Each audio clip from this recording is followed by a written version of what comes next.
কৃষ্ণ, হরে কৃষ্ণ হরে কৃষ্ণ কৃষ্ণ কৃষ্ণ হরে হরে, হরে রাম রাম রাম হরে।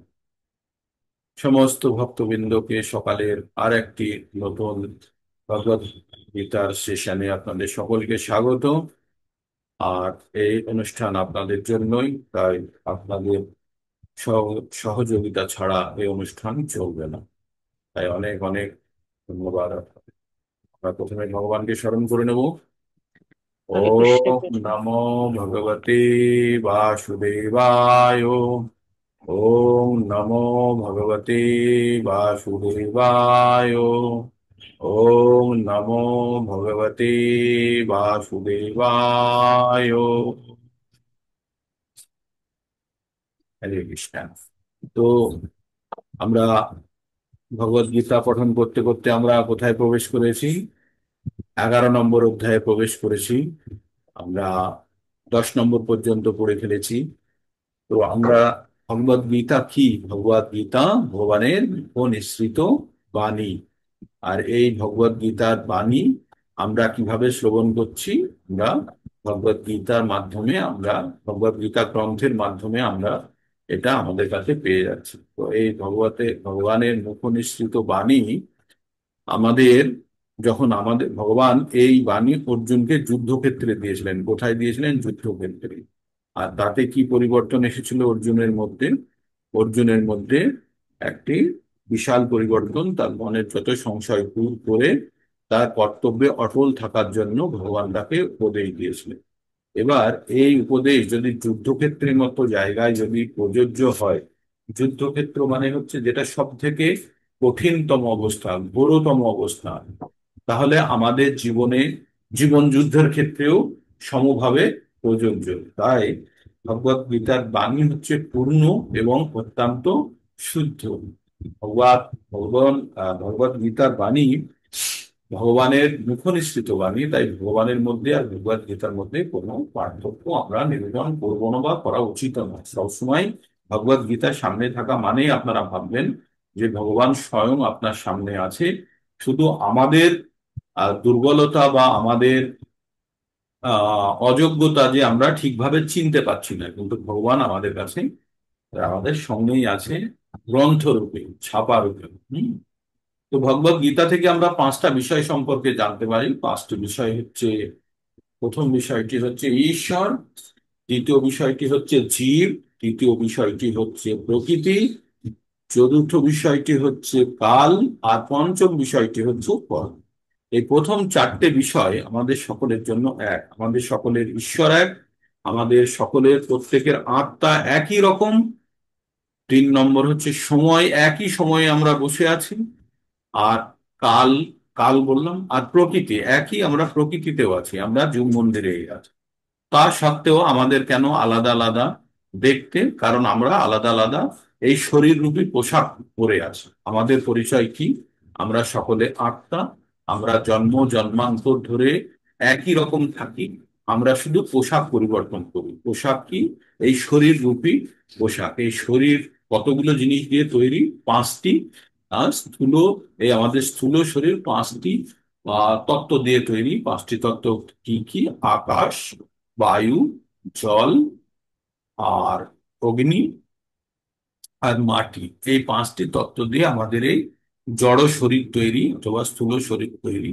আর এই স্থূল শরীর এই জড় জগতের সঙ্গে সম্পর্ক স্থাপন করার জন্য স্থূল শরীর, কিন্তু স্থূল শরীর সরাসরি আত্মার সঙ্গে সম্পর্ক স্থাপন করতে পারে না। তাই স্থূল শরীর এবং আত্মার মাঝখানে একটি স্তর আছে, তাকে বলা হয় সূক্ষ্ম শরীর। এই সূক্ষ্ম শরীরেই আমাদের যত কিছু জ্ঞান, ধ্যান, ধারণা সব কিছু এখানে নিহিত থাকে। সূক্ষ্ম শরীরের মধ্যে কি কি আছে? সূক্ষ্ম শরীরের মধ্যে আছে মন, বুদ্ধি আর অহংকার। এই মনেই যত আমাদের ইন্দ্রিয়গুলি আছে, যেটা আমাদের স্থূল শরীরের ইন্দ্রিয়গুলি, চক্ষু, কর্ণ, নাসিকা, জিহ্বা, ত্বক, আর হাত, পা, মুখ, আর উদর, উপস্থ, এই যে 5টি কর্মেন্দ্রিয়, 5টি জ্ঞানেন্দ্রিয়, এইগুলো গিয়ে মনের সঙ্গে যুক্ত। আর মন, মন কি করে? মন বুদ্ধির সঙ্গে আলোচনা করে, করে তার বুদ্ধি নিয়ে পরবর্তীতে পরিচালনা করে এই সমস্ত শরীরটাকে। তো মন, বুদ্ধি কোথায় থেকে? বুদ্ধি হচ্ছে কম্পিউটারের একটা চিপের মতো, যেটা মেন প্রসেসরের মতো। কি করে? আমাদের যে তথ্য ভান্ডার আছে, আমাদের যে মেমোরিতে যে যে জিনিসগুলো আছে, সেগুলো সব অহংকারের কাছে রাখা থাকে। সেই তথ্য ভান্ডার থেকে মন, বুদ্ধি, যে খবরটা গেল বুদ্ধির কাছে, সেই খবরটাকে আমাদের জড় ইন্দ্রিয় চোখ দিয়ে কিছু দেখলাম, দেখে সেই খবরটি গেল মনের কাছে। মন সেই খবরটা নিয়ে বুদ্ধিকে দিয়ে দেয়। এবার বুদ্ধি সেই খবরকে, তার কাছে যে তথ্য ভান্ডার আছে অহংকার দিয়ে, সেই তথ্য ভান্ডারের সাপেক্ষে মিলিয়ে দেখে। দেখে কি করণীয় কি করণীয় নয় সেটা আবার মনকে আদেশ করে। মন তখন তার কর্মেন্দ্রিয়কে, কোন কর্মেন্দ্রিয়টাকে চালনা করা দরকার সেই কর্মেন্দ্রিয়টাকে চালনা করে। এইভাবে আমরা একটা জীবন্ত প্রাণী, এইভাবে আমরা বর্তমান থাকি। তো আমাদের প্রত্যেক মুহূর্তে যে শরীরের মধ্যে পরিবর্তন হচ্ছে, সেটা মনও জানে, আমাদের তথ্য ভান্ডারও সেই মতো আপডেট হয়, এবং আমাদের আত্মা সেইভাবে, আমরা ভাবি যে আমরা যাত্রা কতখানি সম্পন্ন করলাম। আপনাকে যদি মনে করুন যে আপনাকে একটা গাড়ি দিয়েছে, আর গাড়িতে আপনাকে 3 লিটার পেট্রোল দিয়েছে, দিয়ে বলেছে আপনাকে 100 কিলোমিটার আপনার দূরত্ব পৌঁছতে হবে, সেটি আপনার গন্তব্যস্থল। তো ওই গাড়ি নিয়ে যদি আমরা ওই 3 লিটার পেট্রোল দিয়ে আমরা কিন্তু 100 কিলোমিটারে পৌঁছে যেতে পারি, পারি তো? কিন্তু যদি ওই গাড়িকে এদিকে ওদিকে ঘোরাতে থাকি মজা করার জন্য, একবার এই দিকে গিয়ে চালালাম, ওই দিকে চালালাম, যেদিকে খুশি যাচ্ছি, তাহলে কি হবে? আমার ওই পেট্রোল একদিন শেষ হয়ে যাবে, কিন্তু আমরা গন্তব্যস্থলে পৌঁছতে পারবো না। তাই আমাদের এই মনুষ্য শরীর আমাদের নির্দিষ্ট গন্তব্যস্থলে আমাদের আত্মাকে বয়ে নিয়ে যাওয়ার জন্য, তাকে নিয়ে যাওয়ার জন্য আমাদের আত্মাকে বয়ে নিয়ে যাবে কোথায়? আমাদের গন্তব্যস্থল। আমাদের গন্তব্যস্থল কোথায়? এই যে এই পৃথিবী, এই পৃথিবীর মধ্যে যেখানে আমরা বর্তমান আছি, এটা আমাদের স্থায়ী ঠিকানা নয়। এটি আমাদের কর্মের জায়গা। এখানে আমরা কর্ম করে যে উপার্জন করি, সেই উপার্জন নিয়ে সুখ ভোগ করার জন্য স্বর্গ অথবা উচ্চ লোকে যাই। আর যদি খারাপ কাজ করি তাহলে আমাদের নিম্ন লোকে পতিত হয়ে নরক ভোগের মতো বিভিন্ন যন্ত্রণা আমাদের ভোগ করতে হয়। আর বারবার আমরা জন্ম মৃত্যুর চক্করে আটকে পড়ি। ঠিক? তো এটা হচ্ছে আমাদের সমস্যা। তাহলে কি করতে হবে? আমাদের শরীরকে সম্পূর্ণরূপে, আত্মাকে তার নির্দিষ্ট গন্তব্যস্থলে বয়ে নিয়ে যাওয়ার জন্য আমাদেরকে কিন্তু তৎপর থাকতে হবে। আমাদের মনে রাখতে হবে যে আমাদের নির্দিষ্ট পরিমাণ যে পেট্রোল আমাদের গাড়িতে ঢালা আছে, আমরা যদি গন্তব্যস্থলের দিকে না যাই, তাহলে কিন্তু সেই পেট্রোল একসময় শেষ হয়ে যাবে, আর আমাদের এই গাড়ি ত্যাগ করে আবার একটা নতুন গাড়ি নিতে হবে, কারণ আমাদের যাত্রা সম্পন্ন হবে না। এবার এবার আমাদের যে সূক্ষ্ম শরীর আছে, এই সূক্ষ্ম শরীরের মধ্যে পুরো, মানে এই সূক্ষ্ম শরীরটা হচ্ছে আমাদের ম্যাপের মতো। ম্যাপ আপনারা দেখেছেন, যারা গ্লোব দেখেছেন বা ম্যাপ দেখেছেন, ম্যাপে আমরা কি দেখতে পাই? আমরা ম্যাপে দেখতে পাই যে ভারতবর্ষ, আমেরিকা, সব ছোট ছোট ছোট ছোট জায়গাগুলোর সব নাম লেখা থাকে। কিন্তু এগুলো কি প্রকৃতপক্ষে সেই জায়গাটা? না, সেই জায়গাটার নাম লেখা থাকে না। তো তাই দিয়ে আমরা সমগ্র বিশ্বের বা পৃথিবীর ধারণা কিন্তু আমরা পেয়ে যেতে পারি, তাই না? আমরা সেটার একটা সূক্ষ্ম রূপ, তাই বিগ্রহ রূপে আমাদের বাড়িতে যখন কোনো ভগবান থাকেন, তো ভগবানের সেটা একটি ম্যাপের আকারে ভগবানের রূপ হিসাবে ভাবতে পারেন। যে ভগবান ম্যাপের আকারে, আপনার বাড়িতেও গ্লোব আছে, আমার বাড়িতেও গ্লোব আছে। তো আপনার বাড়িতে গ্লোবে যেখানে দিল্লি দেখাচ্ছে, আমার বাড়িতেও দিল্লি দেখাচ্ছে। তার মানে ওই গ্লোব দেখে আমরা কিন্তু, হাজার হাজার গ্লোব আছে পৃথিবীতে, প্রত্যেকটা গ্লোবেই বা ম্যাপেই এই একই নির্দেশনা দেয়। তো তেমনি ভগবানকে আমরা যদি ভাবি যে একটি ভগবান প্রত্যেকের বাড়িতে কি করে বর্তমান, আমরা এইভাবে ভাবতে পারি। যদিও গ্লোব নিষ্ক্রিয়, কিন্তু ভগবান বিগ্রহের মধ্যে সক্রিয় রূপে বর্তমান থাকেন। ঠিক আছে? আর তাছাড়াও আমাদের প্রত্যেকের হৃদয়ে ভগবান ভগবান পরমাত্মা রূপে আমাদের প্রত্যেকের হৃদয়ে ভগবান বসে আছেন। তাই ভগবান ভগবত গীতার 15 নম্বর অধ্যায়ের 15 নম্বর শ্লোকে তিনি বলেছেন, সর্বস্ব চাহং হৃদি সন্নিবিষ্ট, সর্বস্ব চ অহম হৃদি সন্নিবিষ্ট, মত্ত স্মৃতির জ্ঞানং অপহনং চ, বেদেশ্ব সর্বে অহমেব বিদ্য, বেদান্ত কৃত্যে বেদ বিদ বে চা অহম। তো ভগবান বললেন যে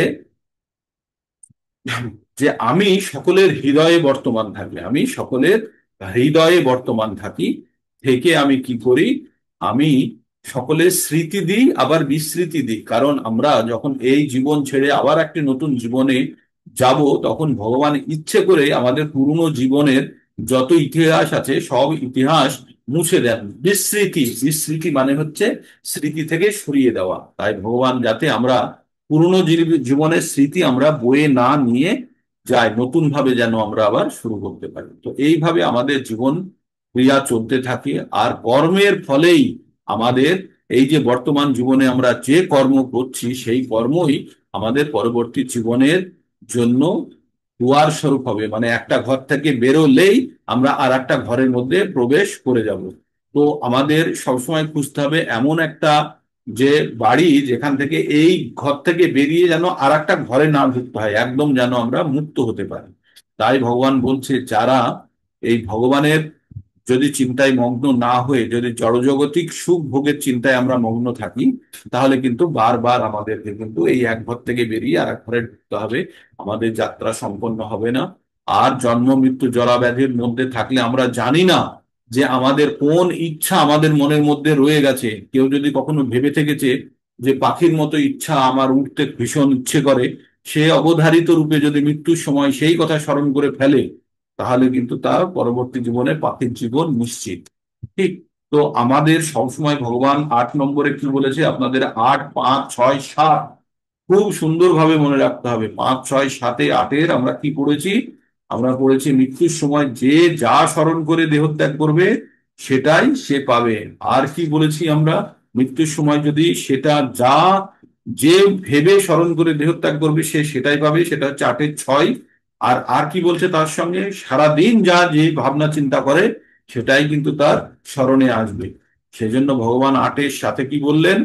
তসমাৎ সর্বেষু কালেষু মাম অনুসরম যুদ্ধ। তাই তুমি সবসময় আমাকে স্মরণ করে তুমি যুদ্ধ করো। আমাকে স্মরণ করে যুদ্ধ করলে কি হবে? যুদ্ধক্ষেত্রে তুমি যদি জয়লাভ করো তবে রাজ্য ভোগ করবে। পরবর্তীতে তুমি যখনই তোমার মৃত্যু হোক তুমি তো আমাকেই স্মরণ করবে।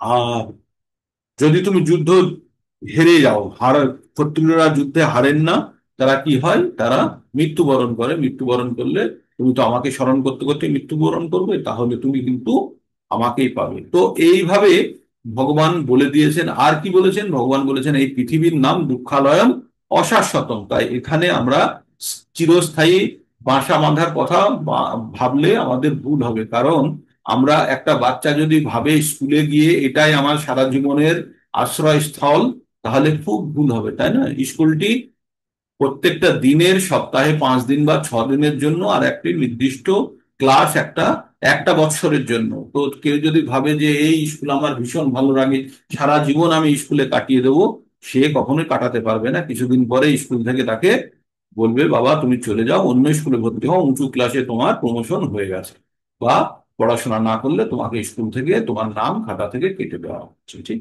তো এইভাবেই আমাদের বুঝতে হবে যে আমাদের এই মনুষ্য জীবনে এই পৃথিবীর নাম হচ্ছে দুঃখালয়ম অশাশ্বতম। তাই যদি আমরা ভাবি যে এখানে কোনো রকমে অ্যাডজাস্ট করে হলেও আমরা থেকে যাব, সেটা কখনোই সম্ভব নয়। তাই আমাদেরকে পুনরায় আমাদের এই শরীর ত্যাগ করে পুনরায় শরীর ধারণ করতে হবে।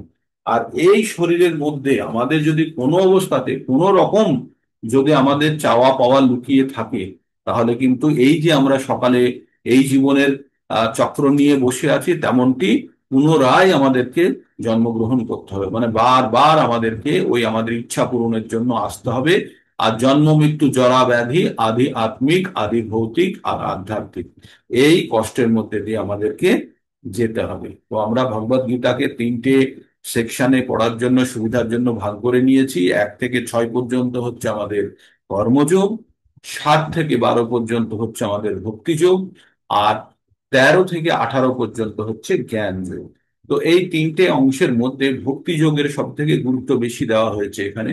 তাই ভক্তি যোগের দুটো সেকশনের মাঝখানে রাখা হচ্ছে অত্যন্ত গুরুত্বপূর্ণ এবং গোপন রহস্য বলে। তো ভক্তি যোগের মধ্যে 5টি অধ্যায় আছে, 6টি অধ্যায় আছে। এই 6টি অধ্যায়ের মধ্যে আমরা 1, 2, 3 অলরেডি অধ্যয়ন করে ফেলেছি। এবং আমরা ভগবানের মহিমা আমরা 7 নম্বরে কি ভগবান একটু একটু করে নিজেকে প্রকাশ করলেন। মনুষ্য সম্বন্ধে বললেন, কারা ভগবানের ভক্তি করে কারা ভগবানের ভক্তি করে না তাদের সম্বন্ধে বললেন। তিনি কার সামনে প্রকাশিত হন না সেটি বললেন। 8 নম্বরে কি বললেন ভগবান?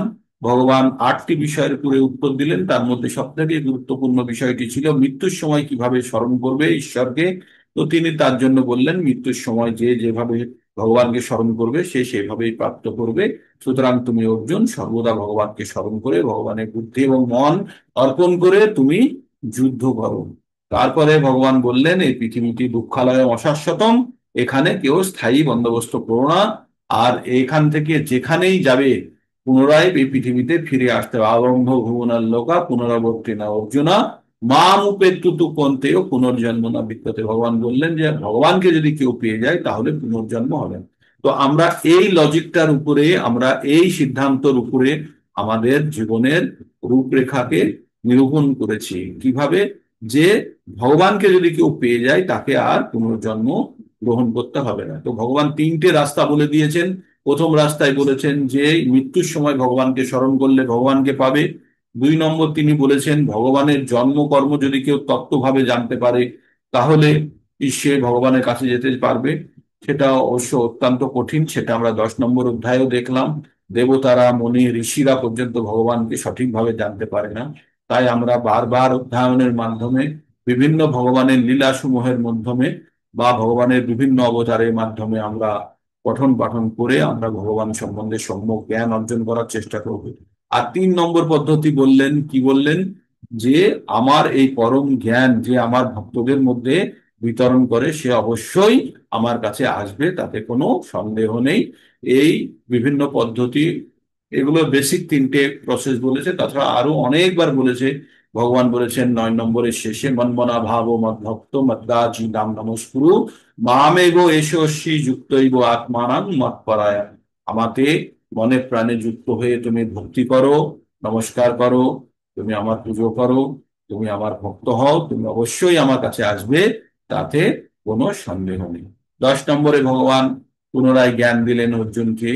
10 নম্বরে তিনি চতুশ্লোকী গীতা বললেন।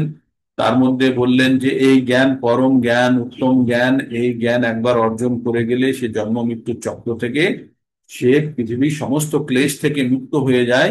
আর কি বললেন ভগবান?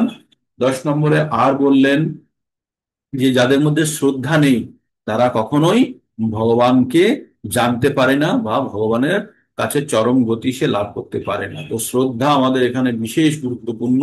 পুরো ভক্তি শ্রদ্ধার উপরে দাঁড়িয়ে আছে। আর এই শ্রদ্ধাকে আমাদের ঠিক বানিয়ে রাখার জন্য বিভিন্ন সময়ে আমাদের সাধু সঙ্গ, তারপরে আমাদের আহ জ্ঞান পঠন, ভগবত গীতা পঠন, এগুলো আমাদের শ্রদ্ধাকে আরো তীব্র থেকে তীব্রতর করে। ভগবান পুরো ভগবান সম্বন্ধে বললেন 10 নম্বর অধ্যায়ে। ভগবান কি কি কি রূপে ভগবান অর্জুনকে জানতে পারে। তো ভগবানের যখন বিভূতি, ভগবানের যখন ঐশ্বর্য রূপে ভগবান ঐশ্বর্যগুলি বর্ণনা করছেন, তখন তখন ভগবান এমন জিনিস দিয়েই বর্ণনা করছেন, এমন উদাহরণ দিয়েই বর্ণনা করছেন যে উদাহরণগুলো অর্জুন জানে। অর্জুন যেগুলো জানে না সেইগুলো সম্বন্ধে ভগবান অর্জুনের মধ্যে ধারণা কিভাবে বসিয়ে দেবে। তাই ভগবান অর্জুন যে জিনিসটা জানে তার সাপেক্ষে ভগবানের অবস্থান বা ভগবান কেমন হতে পারেন সেটি ভগবান বর্ণনা করছেন। ঠিক। তো আমরা এই পর্যন্ত জেনে নিলাম। জানার পরে ভগবান 11 নম্বর অধ্যায়ে গিয়ে অর্জুন অর্জুনের মনে হচ্ছে আরেকটু যদি ভগবানকে তত্ত্বগতভাবে জানা যায়। তাই ভগবান অর্জুন বললেন যে আপনি যে জিনিসগুলো আমাকে বললেন সবই তো আমি বুঝলাম, আমি আমার মোহ দূর হয়ে গেছে। আমার খুব আমি আমি সবগুলো আপনার পরম উপদেশগুলো আমি তত্ত্বগতভাবে আমি এগুলোকে গ্রহণ করেছি। আর আপনি যে সমস্ত ভূতের মানে সমস্ত জীবের উৎপত্তি এবং প্রলয়ের কারণ তা বিস্তারিত ভাবে আপনার থেকে কি করেছি? শ্রবণ করেছি। শ্রবণ করা অত্যন্ত গুরুত্বপূর্ণ। এই ভগবত ভক্তিতে শ্রবণ এতই গুরুত্বপূর্ণ যে যে আমরা আমাদের আর বাকি কোনো জ্ঞানেন্দ্রিয় ঠিকভাবে কাজ করে না। তাই আমরা যখন জড় জগতের মধ্যে, আধ্যাত্মিক জগতের সাপেক্ষে আমরা যখন জড় জগতের মধ্যে নিদ্রারত আছি, আমরা এখন আমরা জড় জগতের মধ্যে ঘুমিয়ে আছি। কার সাপেক্ষে? আধ্যাত্মিক জগতের সাপেক্ষে। তো আমাদের এই ঘুম ভাঙানোর জন্য আমাদের আমাদের কর্ণ দিয়ে যতক্ষণ না পর্যন্ত কোনো সন্দেশ বা কোনো সংবাদ আমাদের কানের মধ্যে দিয়ে আমাদের আত্মা মন বুদ্ধি পর্যন্ত না পৌঁছচ্ছে, ততক্ষণ পর্যন্ত আমরা এই জড়জাগতিক আনন্দের মধ্যেই, মানে তথাকথিত আনন্দ সুখের মধ্যে আমরা কিন্তু আটকে থাকবো। তাই আমাদের এই ঘুম ভাঙানোর জন্য, ঘুমোই তখন কি আমরা কোনো কিছু পড়তে পারি? না, তখন তো চোখ বন্ধ থাকে। তো আমরা জড়জগতের মধ্যেও আমাদের চোখ সবকিছু বন্ধ আছে আধ্যাত্মিক জীবনের সাপেক্ষে, শুধু আমাদের কান খোলা আছে। তাই বারবার ভগবান বলেছেন, হে অর্জুন তুমি শ্রবণ করো, শ্রবণ করো, শ্রবণ করো। নবিধা ভক্তির প্রথম স্তর, প্রথম সোপান, প্রথম সিঁড়ি হচ্ছে কি? শ্রবণাং, শ্রবণাং কীর্তনং বিষ্ণু, শ্রবণাং কীর্তনং বিষ্ণু স্মরণাং পাদ সেবনং। তো প্রথমে আমাদেরকে শ্রবণ করতে হবে, শ্রবণ করতে হবে, শ্রবণ করতে হবে। যত আমাদের বড় বড় আচার্য এসেছেন, যারা ঋষি মহাঋষি, তারা সব ওই বাণীর মাধ্যমে তাদের জ্ঞান প্রদান করেছেন। আর ভক্তরা সব সময় শুনেছে, কান দিয়ে শুনেছে। কারণ আমরা তো ঘুমিয়ে আছি, আমাদের তো চোখ দ্বারা আমরা দেখতে পাচ্ছি না। কোথায় ঘুমোচ্ছি আমরা? এই জড় জগতে ঘুমোচ্ছি। তাই আমরা কিছুই দেখতে পাচ্ছি না, আমাদের শুধু কান আংশিক খোলা আছে। তাই যখনই ভগবানের বাণী, ভগবানের কথা কেউ চিল্লিয়ে চিল্লিয়ে আমাদের কানের মধ্যে প্রবেশ করিয়ে দেয়, তাহলে যদি আমাদের এই জড়জগতের ঘুম ভাঙে। তাই সেই জন্য বলে জোরে জোরে আমরা সংকীর্তন করি, হরিনাম করি, ভগবানের নাম জপ করি জোরে জোরে, যাতে আমাদের নিজের কর্ণেও প্রবেশ করে। আর এই জাগতিক যত জীব জন্তু পশু পাখি যার কানে যতটুকু প্রবেশ করলো, ততখানি তাদের পরবর্তী জীবনের জন্য নেহাভিক্রমণের শাস্তি প্রত্যাবায়না বিদ্যাতে স্বল্পমপস্য ধর্মস্য ত্রয়াতে মহাতো ভারত। ভগবান বলেছেন, ভক্তির পথে সামান্য যদি কোনো কারণে অগ্রগতি হয়ে থাকে, তাও পরবর্তী জীবনে তার জীবন সেখান থেকেই শুরু হবে। এই রকম অনেক উদাহরণ আছে। মনুষ্য ছাড়াও অনেক জীবজন্তুরাও এই ভগবান ভক্তির কথা শুনে তারা উদ্ধার হয়েছে। তো আমরা তো মনুষ্য, আমরা অত্যন্ত সৌভাগ্যবান যে আমরা এরকম একটা মানুষের শরীর পেয়েছি। এবং এই শরীরের প্রকৃত ব্যবহার আমাদের তখনই হবে যখন আমরা এই শরীরটাকে ভগবান ভক্তির কাজে আমরা লাগাবো, ভগবানকে আমাদের চরম প্রাপ্তির জন্য। আর এই জ্ঞান অত্যন্ত গুরুত্বপূর্ণ। আমরা অনেকেই, সারা পৃথিবীতে 800 কোটি জনতা আছে, তারা সকলেই মনুষ্য শরীর পেয়েছে। কিন্তু মনুষ্য শরীর পেয়ে তার সঠিকভাবে ব্যবহার করা, মনুষ্য শরীরের উদ্দেশ্যকে ঠিকভাবে ব্যবহার করা কতিপয় লোক করে। ভগবান সেটা তার 7 নম্বর অধ্যায়ের 3 নম্বর শ্লোক দ্বারা বর্ণনা করেছেন। মনুষ্য নাম সহস্রেষু কশ্চিৎ যততি সিদ্ধয়ে যততি মাপি সিদ্ধ নাম কশ্চিন্মান ব্যক্তিত্ব। ভগবান বলেছেন, হাজার হাজার মনুষ্যের মধ্যে কেউ একজন ভগবান তত্ত্ব বা ভগবানের ভক্তিতে ইচ্ছা করে। আর এই রকম হাজার হাজার ব্যক্তিত্বের মধ্যে কেউ একজন, দুজন, কতিপয় ব্যক্তি ভগবানের তত্ত্বগত ভগবানকে জানে না। ভগবানকে তত্ত্বগত ভাবে জানলে তাকে জন্ম মৃত্যুর চক্রের মধ্যে আর পড়ে থাকতে হয় না। সে কি করে? জন্ম কর্ম চমে দিব্যম এবং যে ব্যক্তি তত্ত্বতঃ তত্ত্বাদেহং পুনর্জন্ম নৈতি মামেতি সহার্পণ। হে অর্জুন, সে আর পুনরায় জন্মগ্রহণ করে না এই জড়জাগতিক দেহ ত্যাগ করার পরে। তো এইভাবে আমাদের ভগবান বারবার অর্জুনকে তার আসল নির্দেশগুলি দিতে থেকেছেন। থেকে অর্জুন খুব সন্তুষ্ট হয়ে গেছেন। এবার অর্জুন খুব মন থেকে, ভিতর থেকে আনন্দিত হয়েছেন। আনন্দিত হয়ে ভগবানকে বলে ফেলেছেন, ভগবান, আর তুমি যদি মনে করো আমি তোমার এই বিশ্বরূপ দর্শনে আমি যোগ্য, তাহলে তুমি আমাকে একবার প্লিজ দেখাও, আমি দেখতে চাই। তো তারপরে ভগবান বললেন যে ঠিক আছে, তুমি আমার এই রূপের মধ্যে কি দেখবে? ভগবান কি বললেন? যে তুমি নানা বর্ণ, নানা রং, নানা আকৃতি, আমার সহস্র সহস্র শত সহস্র বিবিধ দিব্য রূপ সমূহ তুমি আমার মধ্যে দর্শন করতে পারবেন। তারপরে ভগবান কি বললেন, কি কি দর্শন করবে? সমস্ত আদিত্য, আমরা আটে অষ্টবসু পড়ি না, বসু, রুদ্র, অশ্বিনী কুমার, মরুত এবং পূর্বে অদৃষ্ট অনেক আচার্য সমূহের রূপ সমূহ তুমি দেখতে পাবে। তুমি আমার শরীরে অনেক অনেক, তুমি যা চাইবে তাই এই শরীরের মধ্যে একই জায়গাতে দেখতে পাবে। 7 নম্বরে পর্যন্ত বলে দিয়েছে। ভগবান বলেছে, হে গুড়াকেশ, আমার এই বিশাল দেহে একত্রে অবস্থিত সমগ্র স্থাবর, মানে যেটা চলতে পারে না, এবং জঙ্গম, মানে যেটা চলাচল করতে পারে, তো সেই বিশ্ব জন্মাত্মক বিশ্ব এবং অন্য কিছু সমস্ত যা তুমি দেখতে ইচ্ছা করো তাই তুমি দেখতে পাবো। মানে ভগবান বলে দিলেন যে তুমি একটি জায়গাতে তুমি যা ভূত ভবিষ্যৎ অতীত তুমি যা দেখতে চাইবে সব তুমি আমার এই রূপের মধ্যে দেখতে পাবে। তো এইবার বলেই 8 নম্বর অধ্যায় 8 নম্বর শ্লোকে ভগবান এবার কি বলছে, না তু মাং শক্ত সে দুষ্ট মনে নৈব সচক্ষুষা দিব্যম দদামি তে চক্ষু পশ্য মে যোগম ঐশ্বরম। ভগবান কি বললেন? যোগ ঈশ্বরম, ভগবানের যে ঐশ্বর্য সেটি কিভাবে দেখতে পাবে? ভগবান বললেন, না তু মাং শক্ত সে দুষ্টম মানে নৈব স্বচক্ষুষা, মানে তুমি এই নিজ চক্ষু দ্বারা আমার এই দিব্য রূপ তুমি দর্শন করতে পারবে না, তুমি সক্ষম নয়। তোমার এই সাধারণ চোখ দ্বারা তোমার আমার এই দিব্য রূপ দর্শন সম্ভব নয়।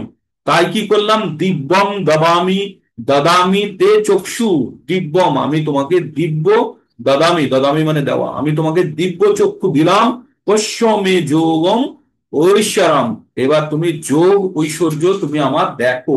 কাকে বললেন? অর্জুনকে 8 নম্বরে কি বললেন? আমি তোমাকে তোমাকে দিব্য চক্ষু দিলাম, এবার তুমি আমার যোগ ঐশ্বর্য তুমি দেখো। এই এই কথাটা যখন বলে দিয়েছে না, মানে সঞ্জয় খুব নিজে অভিভূত হয়ে গেছে, সঞ্জয় তার গায়ে কাঁটা দিয়ে দিয়েছে।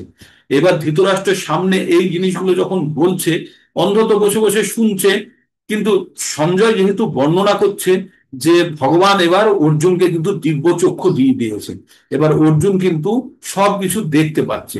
সেই কি দেখতে পাচ্ছে সেটি সঞ্জয়, অর্জুন, সঞ্জয়ের কাছে বর ছিল কি, তার গুরুদেব ব্যাসদেব তাকে কি গুরু সন্তুষ্ট হয়ে তাকে কি আশীর্বাদ দিয়েছিলেন বা বর দিয়েছিলেন, যে তুমি এক জায়গায় বসে দূরের জিনিস যেখানে চাইবে দেখতে পাবে। তো এবার ও বসে আছে কোথায়? ও বসে আছে হস্তিনাপুরের রাজধানীতে বসে আছে ধৃতরাষ্ট্রের পাশে নিচে, আর তিনি দেখতে পাচ্ছেন যুদ্ধক্ষেত্রে কি হচ্ছে, ঠিক? তো এইবার তিনি দেখছেন যে এবার ভগবান ভগবান কি করছেন, দিব্য রূপ দেখাচ্ছে অর্জুনকে। দেখে সে নিজেও অভিভূত হয়ে গেছে, হয়ে কি বলছে, সঞ্জয় উবাচ এব মুক্তা তত রাজন মহাযোগেশ্বর হরি দর্শায় মাস পার্থায় পরমম রূপ ঐশ্বরম। কি বললেন সঞ্জয়? এবার বললেন, সঞ্জয় অভিভূত হয়ে বললেন, হে রাজন, এইভাবে বলার পর মহান যোগেশ্বর ভগবান শ্রীকৃষ্ণ অর্জুনকে তার বিশ্বরূপ দেখালেন। এইবার অর্জুনকে কি দেখাচ্ছেন? তার বিশ্বরূপ দেখাচ্ছেন। কে দেখাচ্ছেন? ভগবান দেখাচ্ছেন। এবার বিশ্বরূপ আপনারা যদি এবার যেমন বর্ণনা দেবে তেমন এবার ভাবতে থাকুন, একটা আমরা সিনেমাতেও টিভিতেও দেখেছি। তো বিশ্বরূপটা ওই রকমই, এই বর্ণনা থেকেই টিভিতে বানানো হয়েছে যাতে আমাদের বা ভাবনা চিন্তাকে আমরা আরো বড় করতে পারি। তো ভগবানের হাজার হাজার মুখ, হাজার হাজার হাত, হাজার হাজার পেট, সমস্ত কিছু জগৎ সংসার ওই ভগবানের মধ্যে নিহিত। আর তার বিশাল বড় বড় দাঁত, তার মধ্যে আগুনের মতো বেরোচ্ছে, আর তার মধ্যে যত যোদ্ধারা আছে তার মধ্যে একের পর এক ঢুকে যাচ্ছে। আর একই জায়গাতে সমস্ত ভগবান, যাদের যা কিছু কল্পনা করা যায় সব কিছু ভগবানের তার মধ্যে বর্তমান। তো সেটারই বর্ণনা করছেন এখানে। কি বলছেন? অনেক বক্র নয়নম, অনেক অদ্ভুত দর্শনম, অনেক দিব্য আভরণম, দিব্য অনেক উদ্যত আধুয়ম, দিব্য মাল্য অম্বরধরম, দিব্য গন্ধ অনুলেপনম, সর্ব আশ্চর্যময় দেবম অনন্তম বিশ্ব তো মুখম। তো ভগবান কি বললেন? দুটো শ্লোক একসঙ্গে পঠন করে দিয়েছি আমি, 11, 10 আর 11।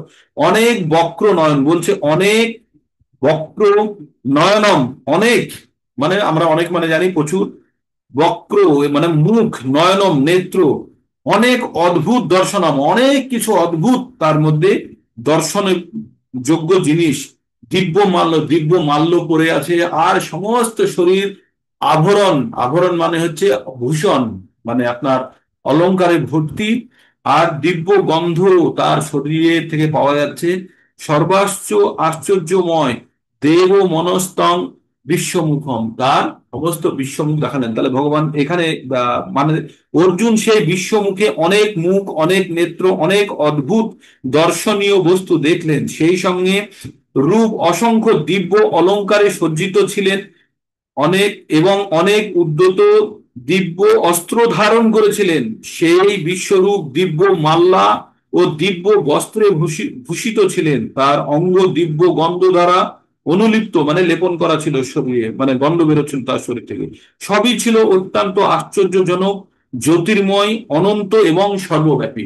মানে আপনি যদি ভাবেন চোখের সামনে এমন একটা কিছু দেখছেন যে সমগ্র, মানে আপনি যাই দেখছেন তা বিশ্বরূপের বাইরে আর কিছু নেই, সমগ্র জগৎ সংসার তার বিশ্বরূপের মধ্যে দেখা যাচ্ছে। তো ভগবান সেই কথাই বললেন, দেখালেন অর্জুনকে। আর সেটা সঞ্জয় ব্যাখ্যা করছে। তারপর পরের শ্লোকে ভগবান সঞ্জয় কি ব্যাখ্যা করছেন, এখন ব্যাখ্যাটা কিন্তু সঞ্জয় করছে। কি করছে? দেবী সূর্য সহস্রস্য হবেৎ যুগোপ দুত্থিতা, যদি ভা সদৃশী শাসন ভাষ্য সস্ত মহাজন।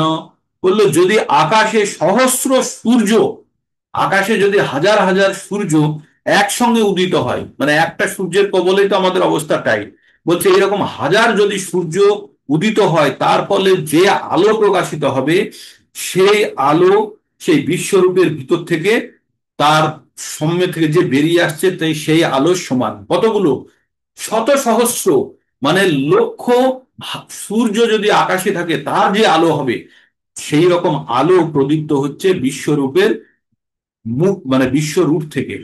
তারপরে ভগবান কি বললেন?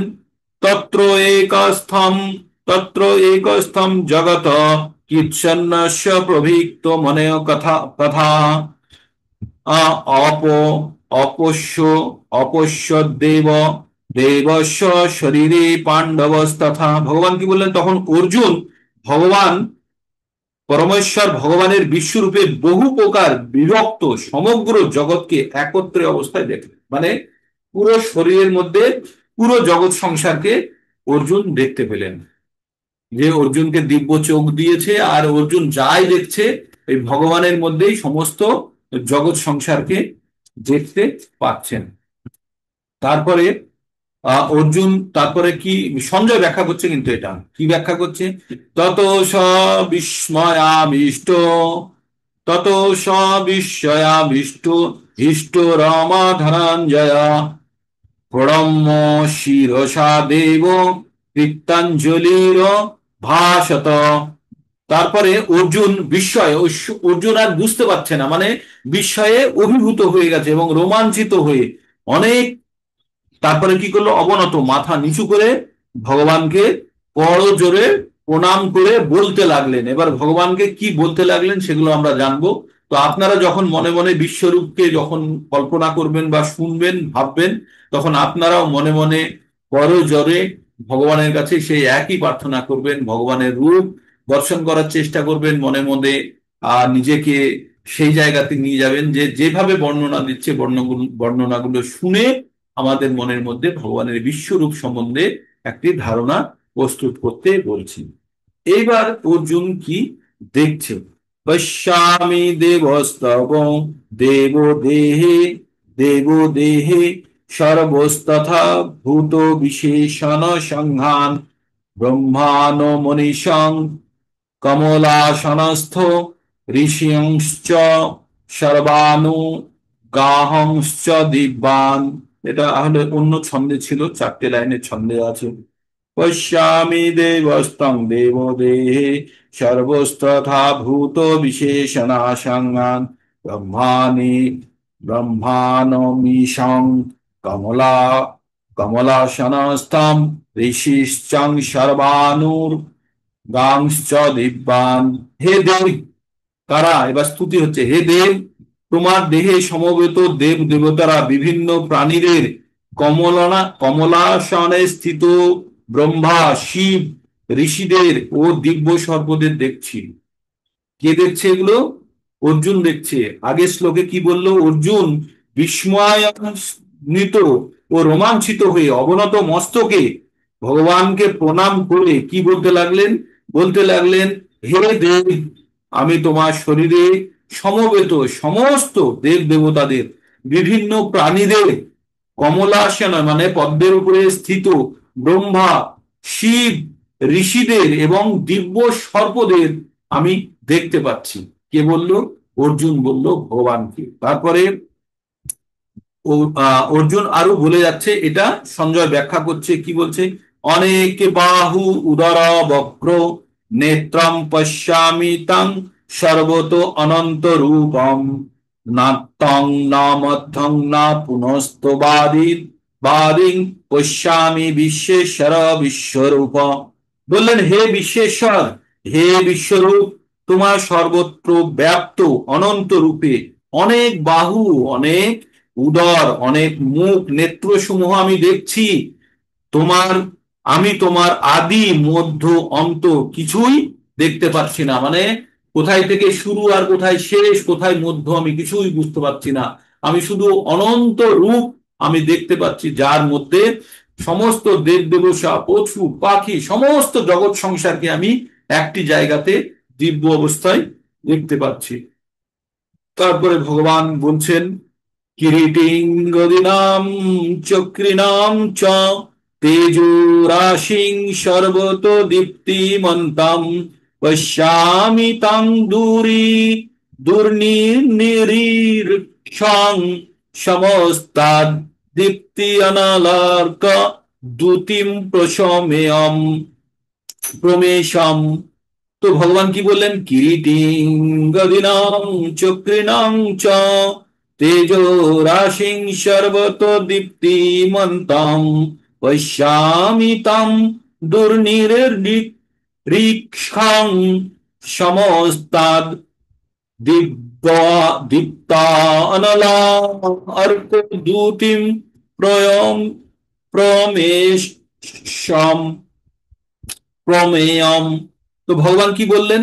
বললেন, কিরীটি শোভিত, ভগবানের কিরীটি শোভিত গদা, চক্রধারী, সর্বত্র দীপ্তমান, তেজপুঞ্জ সমন্বিত, দুর্নিরীক্ষ প্রজ্বলিত রশ্মি ও সূর্যের মতো প্রভাববিষ্ট এবং অপমেয় স্বরূপ তোমাকে আমি সর্বত্রই দেখছি। মানে ভগবানের স্তুতি করলেন, কি বলে? ওই আমাদের শঙ্খচক্র গদা ধরা যে আমাদের বিষ্ণু রূপ আছে, শঙ্খচক্র গদা পদ্মধারী, সর্বত্র দীপ্তিমান, সব জায়গাতে আলো প্রস্ফুটিত করেছে। আর কি? দীপ্তপুঞ্জ মানে যে আলোর যেন রাশি রাশি আলোর ছটা, যেমন আমাদের দিওয়ালির সময় হাজার আলো জ্বালিয়ে দিলে যেমন মানে দিনের থেকেও বেশি আলো হয়ে যায়, সেই আগেই তো বলেছে, মানে সহস্র শত সহস্র সূর্য জ্বললে যেমন আলো হয় তেমন আলো হয়ে গেছে।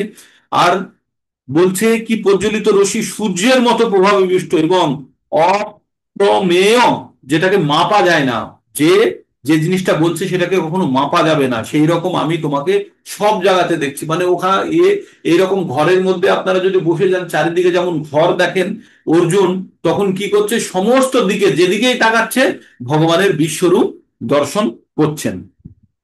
তারপরে ভগবান ভগবানের সম্বন্ধে কি বলছেন? অর্জুন বলছেন, তাম অক্ষরম পরমম দিব্য বেদিত বম তম বিশ্বস্য পরম নিধানম তম অব্যয় শাশ্বতম শাশ্বত ধর্ম গোত্তা সনাতনস্তং পুরুষো মত মে। বললে, তুমি পরম ব্রহ্ম, তুমি একমাত্র জ্ঞাতব্য। মানে পৃথিবীতে যদি আমাদের কিছু জানতে হয়, তাহলে একমাত্র ভগবানকেই জানা আমাদের প্রয়োজন, প্রধান প্রয়োজন। তুমি সমগ্র বিশ্বের পরম আশ্রয়, তুমি অব্যয়, তুমি সনাতন ধর্মের রক্ষক, তুমি সনাতন পুরুষ। এটি আমার অভিমত। কি বলছে? অর্জুন বলছে। মানে ভগবানের ওইসব দেখে আর অর্জুনের মনের মধ্যে আর কোনো কথা বেরোচ্ছে না। অর্জুনকে নিজেকে এতদিন পর্যন্ত ভগবানের বন্ধু মনে করতো, এবার ভগবানকে দেখে ওর মনে হচ্ছে এই এই আমার বন্ধু এত বড়, এত বিশাল, এত কিছু, আমি তো অতি ক্ষুদ্র। তাই অর্জুন এবার ভগবান সম্বন্ধে আরো স্তুতি করছে। কি বলছে? অদা অনাদি মধ্যান্তম অনাদি মধ্যান্তম বীর্যম অনন্ত বাহু শশী সূর্য নেত্রাম পশ্যামি তাম দীপ্তস্তা সবক্রম সতেজা বিশ্বমিদম তপন্তম। ভগবান কি বললেন, তোমার আদি অন্ত কিছুই নেই, তুমি অনন্ত বীর্যশালী, অসংখ্য বাহু বিশিষ্ট চন্দ্র সূর্য তোমার নেত্রদয়, তোমার মুখ থেকে প্রজ্বলিত অগ্নি নির্গত হচ্ছে, এবং তুমি স্বীয় নিজের তেজে তুমি সমগ্র বিশ্ব সংসারকে তুমি সন্তপ্ত করছো। তাই বলছে পরমেশ্বর ভগবানের ষড় ঐশ্বর্যের কোনো সীমা নাই। এখানে আরো বহু স্থানে তার পুনরাবৃত্তি করা হয়েছে, কিন্তু শাস্ত্রে বলা হয়েছে শ্রীকৃষ্ণের কীর্তির পুনরাবৃত্তি করলে তা সাহিত্যগতভাবে কোনো ত্রুটি নয়। কথিত আছে, নির্ভল ও আশ্চর্যান্বিত হয়ে অথবা পুলকিত হয়ে মানুষ এই কথাগুলি পুনরাবৃত্তি করে, সেটি কোনো ত্রুটি নয়। মানে আমরা যখন ভগবানের কোনো বিশাল রূপ যখন আমরা কোনো দর্শন করে আমরা যদি অভিভূত হয়ে সেটা যদি বলি, তাহলে সেখানে কোনো দোষ বা ত্রুটি নেই, সেটি ব্যাখ্যা করা হলো। তারপরে 20 নম্বর শ্লোকে বলছে, দো অপৃথিবৌ ইদম অন্তরম অন্তরম হি ব্যাপ্তম তৈ ঐক্যেন দীর্ঘশ্চ সর্বঃ দৃষ্টা অদ্ভুতং রূপং গ্রন্থরবিদং লোকত্রয়ং প্রত্যভিত অং মহাত্মং। আবার বলি, দৌ অপৃথিব্যৌ ইদম অন্তরম হি ব্যক্তম তয়া একানাদি ষষ্ঠ সর্বম অদৃষ্টা অদ্ভুতং রূপমুগ্রং তবেদং লোকত্রয়ং প্রবর্তিতং মহাত্মং। অর্থ কি বলছে, তুমি একক হয়েও দুর্লোকে ভূলোকে মধ্যবর্তী অন্তরিক্ষ 10 দিকে পরিব্যাপ্ত হয়ে আছে। মানে ভগবান বলছে যে তুমি তো একা ছিলে, কিন্তু এখন তুমি তো সমগ্র জগৎ সংসার যেখানেই যা আছে সমগ্রভাবে শুধু তুমিই তুমি, আর কিছুই দেখা যাচ্ছে না। হে মহাত্মান, তোমার এই অদ্ভুত উগ্র রূপ দর্শন করে ত্রিলোক অত্যন্ত ভয়ভীত হচ্ছে। বলছে ভগবান যে এই রূপ দেখিয়েছে, এবার আমরা বলি না ত্রিলোক, স্বর্গ মর্ত আর পাতাল, এই 3টে ভাগে ভাগ করা হয়েছে এই 21টা লোককে। তো ভগবান বলছে, তাই অর্জুন বলছে যে তোমার এই উগ্র, তোমার মুখ দিয়ে আগুন বেরোচ্ছে, এত দীপ্তি, তুমি সমস্ত জগৎ সংসারকে তুমি ব্যাপ্ত হয়ে আছো। তোমার এই উগ্র রূপ দেখে সবাই ভীত হয়ে গেছে, সকলের মনের মধ্যে ভয় উৎপন্ন হয়ে গেছে। অমিহিতাং সুরসঙ্গা বিশন্তি কেচিদভিত্তা প্রাঞ্জলয় গৃহন্তি স্বস্তি তুক্তা মহর্ষি সিদ্ধ সঙ্গা স্তবন্তি তাং স্তবহি পুষ্কর লাভি।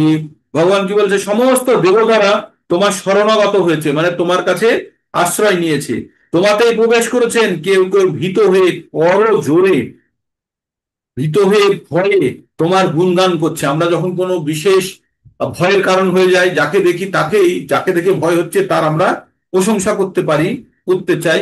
মহর্ষি ও সিদ্ধেরা জগতের কল্যাণ হোক বলে প্রচুর স্তুতি বাক্যের দ্বারা তোমার স্তব করছে। এবার সকলে এসে ভগবানের গুণগান আর ভগবানের স্তব করতে শুরু করেছে।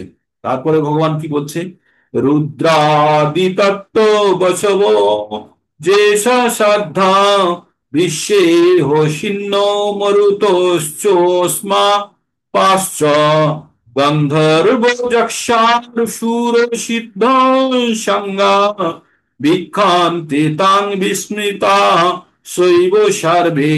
বললে রুদ্রগণ, আদিত্যগণ, বসুগণ, সাধ্যগণ, বিশ্ব দেবগণ, অশ্বিনী কুমারদ্বয়, মরুদগণ, পিতৃগণ, গন্ধর্বগণ, যক্ষগণ, অসুরগণ, সিদ্ধগণ সকলে বিস্মিত হয়ে তোমাকে দর্শন করছেন। তাকে, ভগবানকে।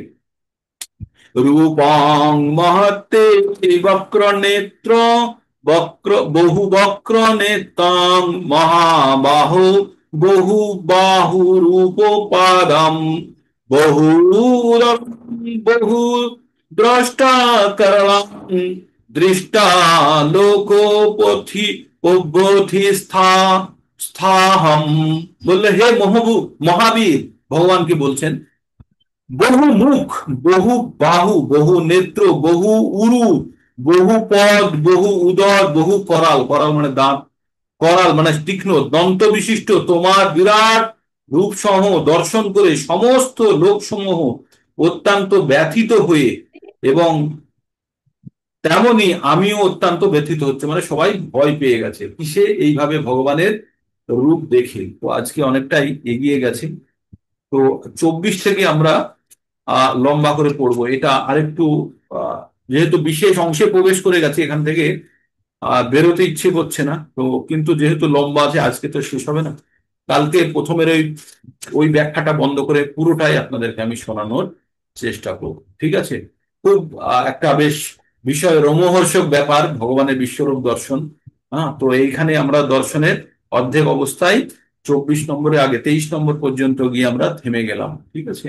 আপনারা একবার ক্যামেরা অন করবেন, ভগবানের রূপ মনে মনে কল্পনা করবেন, সারা দিন যেন আপনাদের চোখের সামনে আজকে বিশ্বরূপ ভাসতে থাকে, আর আপনারা পঠন করার চেষ্টা করুন।